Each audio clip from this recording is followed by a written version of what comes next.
നമസ്കാരം. KH ന്യൂസിലേക്ക് ഏവർക്കും സ്വാഗതം. പ്രധാന വാർത്തകൾ. ഇറാൻ ഇസ്രായേൽ സംഘർഷത്തിൽ പങ്കുചേരണമോ എന്നതിൽ 2 ആഴ്ചയ്ക്കുള്ളിൽ തീരുമാനമെന്ന് വൈറ്റ് ഹൗസിന്റെ പ്രതികരണം.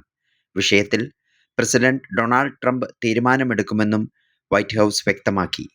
നയതന്ത്ര പരിഹാരത്തിന് 2 ആഴ്ച ശ്രമിക്കുമെന്നും അതിനുശേഷം മാത്രം ഇറാനെതിരെ ആക്രമണം നടത്തണമോ എന്നതിൽ തീരുമാനമെടുക്കുമെന്നാണ് അമേരിക്കൻ പ്രസിഡന്റ് വ്യക്തമാക്കിയിരിക്കുന്നത്. ഇറാനുമായുള്ള സംഘർഷത്തിനിടയിലും ഗാസക്കാരെ കടന്നാക്രമിച്ച് ഇസ്രായേൽ. വീണ്ടും സഹായം തേടിയെത്തുന്നവർക്ക് നേരെ ഇസ്രായേൽ വെടിവെപ്പ് നടത്തി. ആക്രമണത്തിൽ ഗാസയിൽ 22 പേര് കൊല്ലപ്പെട്ടതായതാണ് റിപ്പോർട്ട്. വിഷപ്പാമ്പ് കടിച്ചതിനെ തുടർന്ന് വിരൽ മുറിച്ചെടുത്ത ശേഷം സ്വയം ആശുപത്രിയിലെത്തിയ യുവാവ്. മധ്യപ്രദേശിലെ പന്നയിലെ സിദ്ധപ്പൂരിൽ അജയ്ഗഡ് പോലീസ് സ്റ്റേഷൻ പരിധിയിൽ ബുധനാഴ്ചയായിരുന്നു സംഭവം. 32-കാരനായ രാം കിഷോർ ധീരവ് എന്നയാളാണ് മുറിച്ചെടുത്ത വിരൽ പ്ലാസ്റ്റിക് ബാഗിലിട്ട് ആശുപത്രിയിലെത്തിയത്. കർണാടകയിലെ ബന്ദിപ്പൂരിൽ കടുവയുടെ ആക്രമണത്തിൽ യുവതി മരിച്ചു.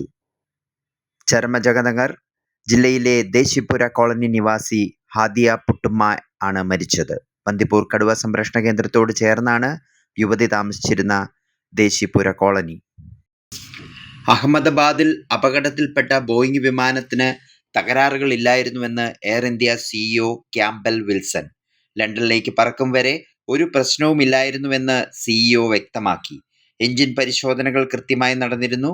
വലതുവശത്തെ എഞ്ചിൻ മാർച്ചിലാണ് അകറ്റുപണി നടത്തിയത്. ഇടതുവശത്തെ എഞ്ചിൻ ഏപ്രിൽ പരിശോധിച്ചിരുന്നു. അടുത്ത പരിശോധന നടക്കേണ്ടിയിരുന്നത് വരുന്ന ഡിസംബറിലെന്നും ക്യാമ്പബെൽ വിൽസൺ വിശദമാക്കി. എയർ ഇന്ത്യ ജീവനക്കാർക്ക് അയച്ച കത്തിലാണ് വിവരങ്ങൾ ഉള്ളത്. കാനഡയിലെ യൂണിവേഴ്സിറ്റി ഓഫ് കാൽഗറിലെ ഇന്ത്യൻ വിദ്യാർത്ഥി മരിച്ച നിലയിൽ. ഡൽഹി സ്വദേശിയായ ടാനിയ ത്യാഗിയാണ് മരിച്ച നിലയിൽ കണ്ടെത്തിയതെന്ന് വാൻകൂറിലെ ഇന്ത്യൻ കോൺസുലേറ്റ് ജനറൽ വ്യാഴാഴ്ച അറിയിച്ചു. മരണകാരണം വ്യക്തമല്ല. മഞ്ഞുമൽ ബോയ്സ് സാമ്പത്തിക തട്ടിപ്പ് കേസിൽ നടൻ സൗബീൻ ഷാഹിറിനെ ഇന്ന് ചോദ്യം ചെയ്യും. എറണാകുളം SPയുടെ നേതൃത്വത്തിലാണ് ചോദ്യം ചെയ്യുക. 2 ആഴ്ചയ്ക്കുള്ളിൽ ഹാജരാകണമെന്ന് നിർദ്ദേശിച്ച് മരട് പോലീസ് നോട്ടീസ് നൽകിയിരുന്നു. പറവ ഫിലിംസ് പാർട്ട്ണർമാരായ ബാബു ഷാഹിറിനെയും ഷോൺ ആന്റണിക്കും നോട്ടീസ് നൽകിയിട്ടുണ്ട്. കൊല്ലത്ത് അങ്കണവാടി കെട്ടിടത്തിൽ ഫാൻ പൊട്ടി വീണ് വിദ്യാർത്ഥിക്ക് പരിക്ക്. 3 വയസ്സുകാരൻ ആദിദേവിനാണ് പരിക്കേറ്റത്. കൊല്ലം തിരുമുല്ലാവാരത്തെ അങ്കണവാടി കെട്ടിടത്തിലെ ഫാനാണ് പൊട്ടി വീണത്. തലയ്ക്ക് പരിക്കേറ്റ 3 വയസ്സുകാരനെ കൊല്ലം ജില്ലാ ആശുപത്രിയിൽ പ്രവേശിപ്പിച്ചു. വന്ദേ ഭാരതത്തിലെ ഭക്ഷണത്തിന്റെ നിലവാരത്തെക്കുറിച്ചുള്ള പരാതികൾ തങ്ങൾക്ക് ലഭിച്ചിട്ടില്ലെന്ന റെയിൽവേയുടെ വാദം പൊളിയുന്നു. 9 മാസത്തിനിടെ 319 പരാതികൾ ലഭിച്ചതും 4 മാസത്തിനിടെ 14.87 ലക്ഷം രൂപ പിഴ ചുമത്തിയതും സംബന്ധിച്ചുള്ള വിവരാവകാശ രേഖകൾ മാധ്യമങ്ങൾ ലഭിച്ചു.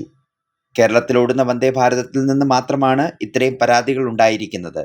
പിഴ അടച്ച ശേഷവും തെറ്റാവർത്തിച്ചാൽ കരാർ റദ്ദു ചെയ്യണമെന്നും കമ്പനിയെ വിലക്കണമെന്നാണ് ചട്ടം. എന്നാൽ കരാറുകൾ റദ്ദാക്കാൻ റെയിൽവേ കൂട്ടാക്കിയിരുന്നില്ലെന്നും ആക്ഷേപമുണ്ട്. ഇതോടെ വാർത്തകൾ കഴിഞ്ഞു. നമസ്കാരം.